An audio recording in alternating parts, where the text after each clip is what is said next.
இன்றைக்கி நான் உங்கள்கிட்ட ஷேர் பண்ணுற கண்டென்ட் என்னென்னு பார்த்தீங்கன்னா,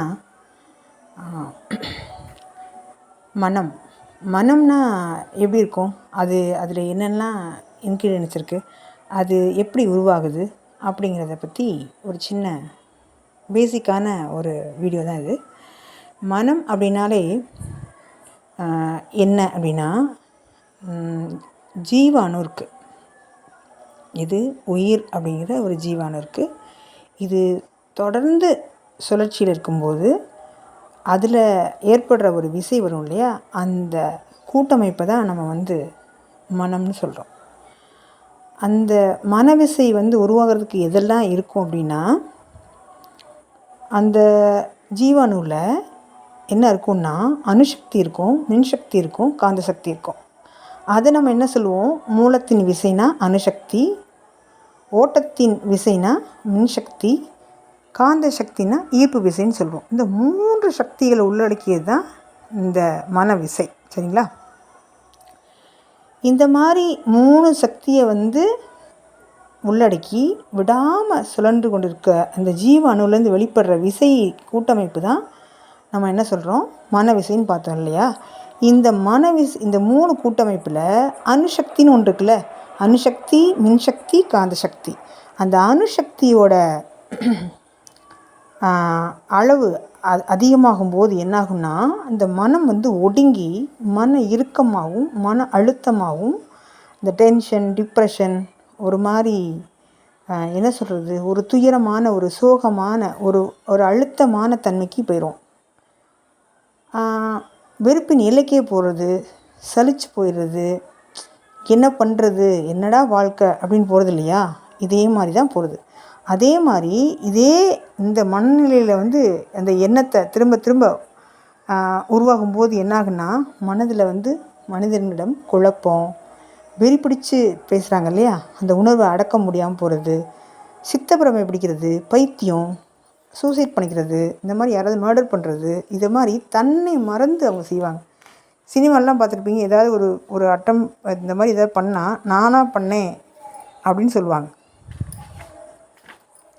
அப்போது அந்த அப்யூஸ் ஆகிறது பார்த்திங்கன்னா, அந்த நிமிஷம் அந்த ரேப் இந்த மாதிரி அட்டம்ப்டெல்லாம் நான் செய்யவே இல்லை, நான் எப்படி செஞ்சேன்னு தெரியல, நான் செய்யவே இல்லைன்னு சொல்லுவாங்க.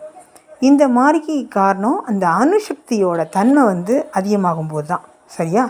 அப்போ அது எப்படி குறைக்கிறது அப்படின்னு கேட்டிங்கன்னா, இப்போ ஒரு ஐஸ் கட்டி இருக்குது, ஒரு இடத்துல ஒரு பொருள் அடைப்பட்டுருக்கு, அதை அடைச்சி வச்சா நிற்கிது, அந்த ஒரு தண்ணினே வச்சுக்கோங்களேன், அதை திறந்து விட்டால் ஃப்ளோவாக ஓடும் இல்லையா.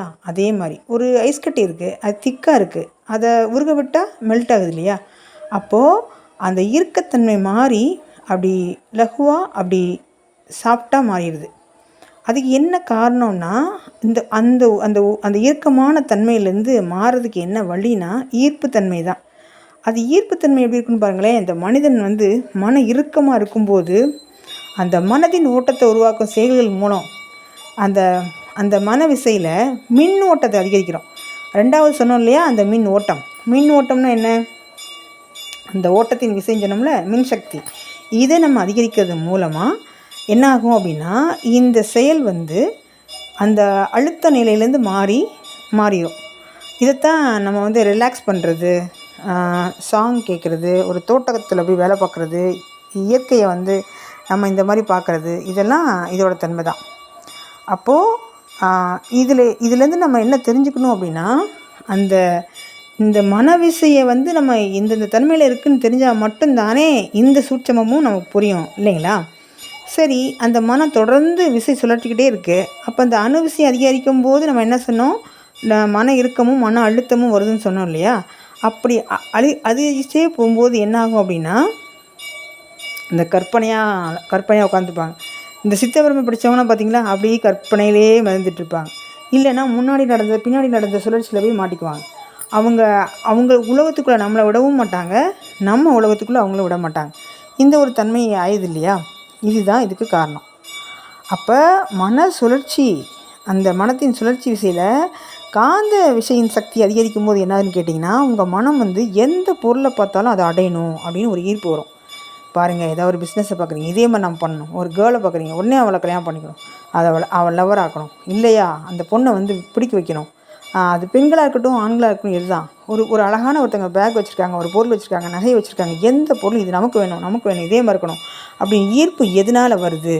சப்போஸ் வந்து என்ன அப்படின்னா, ஒரு ஆன்மீகவாதி மாதிரி ஒரு குரு ஆகிறாங்க, அவங்க மாதிரி ஆகணும். யாரை பார்த்தாலும் அது மாதிரி ஆகணுங்கிற ஈர்ப்பு எப்படி வருதுன்னு கேட்டிங்கன்னா, அந்த காந்த விசையின் சக்தியானது அதிகரிக்கும் போது தான். சரியா? இந்த 3 விதமான, அதாவது அணுசக்தி, மின்சக்தி, காந்த சக்தி, இதோட தொகுப்பு தான், இதோட சுழற்சி தான் நம்ம மாயமான ஒரு விசை தான் மனம். சரியா? இந்த 3 விசைகளும் மாறி மாறி கூடி குறைஞ்சி அதிகமாகி வரும்போது தான் இந்த மனிதனோட வாழ்க்கையில் பல அந்த சலனங்கள், சபலங்கள், பல இன்ப துன்பங்கள் இதெல்லாம் வாழ்க்கையில் அமையுது. இந்த சூட்சமத்தை நம்ம புரிஞ்சால் மட்டும்தானே மன விசையில் வந்து சம பண்ணணும், சரி பண்ணணும்னு தெரியும். இந்த அளவுக்கு நம்ம முன்னோர்கள் இந்த மாதிரி பண்ணியிருக்காங்கன்னு பாருங்கள். அப்போ எனக்கு இது சொல்லும்போது ஒரு விஷயம் ஆகுது. நாலந்தா பல்கலைக்கழகத்தில் உள்ள அந்த புக்கை வந்து எரிக்கும்போது 3 அல்லது 4 மாதங்கள் தொடர்ந்து தீ எரிஞ்சதாமா. அவ்வளோ ஓலைச்சுவடிகள், அவ்வளோ நூல்களை போட்டு எரிச்சிருக்காங்க. இந்த பத்திரகிரியா கில்ஜி, அந்த அடிமை வம்சத்தை சேர்ந்த அந்த காலத்தில் தான், அது 1500 காலத்தில். அப்போ வந்து என்ன ஆச்சு அப்படின்னு கேட்டிங்கன்னா, அப்போ நம்ம எவ்வளோ அட்வான்ஸாக வச்சுருந்துருக்கோம். வானவியல் இருக்கட்டும், மருத்துவத்தில் இருக்கட்டும், கட்டிடக்கலையாக இருக்கட்டும், கனிமவியலாக இருக்கட்டும், ஜோதிடத்தில் இருக்கட்டும், வாழ்வியலாக இருக்கட்டும், எல்லாத்துலேயுமே நம்ம வந்து பெஸ்ட்டாக தான் இருந்திருக்கோம். கிட்டத்தட்ட இது வந்து ஒரு விதமான தேவ லோகம் மாதிரி தான் இருந்திருக்கும்னு நினைக்கிறேன். இது காலத்தின் கட்டாயத்தின் பேரில் ஆயிடுச்சு. அதுக்கப்புறம் நம்ம இந்த ஆங்கிலேயர்கிட்ட 300 வருஷம் அடிமைப்படும் போது மிச்சம் இருந்த நாலேஜும் போச்சு. அதுக்கு நான் என்ன சொல்வேன்னா, அந்த ட்ரேடு தான். அந்த நம்மக்கிட்ட இருந்த நம்ம மக்களுக்கு தான் சூதுவாதே ஒன்றும் தெரியாதே. நம்மக்கிட்ட இருக்க ஒரு காஷ்மீரில் ஆப்பிள் தோட்டத்தையும் பிஸ்னஸ் பண்ண தெரியாது, நம்மக்கிட்ட இருக்க தங்கத்தையும் ஒன்றும் பண்ண தெரியாது. பாண்டியர்கள்லாம் செஞ்சு பார்த்தா நகையாக செஞ்சு போட்டு பாண்டிய மன்னனை நகைகளை தூக்குறதுக்கு ஒரு ஆள் வச்சுருந்தாங்கன்னு சொல்லுவாங்க. ஸோ இந்த மாதிரி அவங்க இப்போ தான் யோசித்தாங்க. அவங்க மனிதர் இப்போ சம்பாலா மாதிரி ஒரு நகரத்தில் எப்படி இருக்கோ அதே மாதிரி கிட்டத்தட்ட ஒரு 1500 வருடங்களுக்கு முன்னாடி இப்படி தான் இருந்திருக்கணும். இப்போ தான் இவ்வளோ மாறி இருக்குது. சரி, இப்போது இதெல்லாம் நம்ம ஏன் தெரிஞ்சுக்கணும் அப்படின்னு கேட்டிங்கன்னா, என்ன மாதிரி இருக்குது, அணுன்னா என்ன, மின்னா என்ன, காந்தம்னா என்ன, இதெல்லாம் வந்து இந்த அசைவுகளை பயன்படுத்தி எந்த இடத்துல நம்ம வந்து டிப்ரெஷனில் இருக்கோமா, அணு சக்தி நம்மக்கிட்ட வந்து கூடிருச்சு, நம்ம உடனே என்ன பண்ணணும், ரிலாக்ஸ் பண்ணணும். அப்போ வந்து நம்ம ரிலாக்ஸ் பண்ணி இந்த மின் ஓட்ட சக்தியை நம்ம வந்து கூட்டிட்டோம். இப்போ எதை பார்த்தாலும் ஒரு பொருள் மேலே ஆசை வருது, அப்போ காந்த சக்தி நம்மக்கிட்ட அதிகமாகிடுச்சு, அப்போ நம்ம குறைக்கணும். இந்த மாதிரி விழிப்புணர்வு இருந்தால் நம்மளால் எதுவுமே செய்ய முடியும் இல்லையா?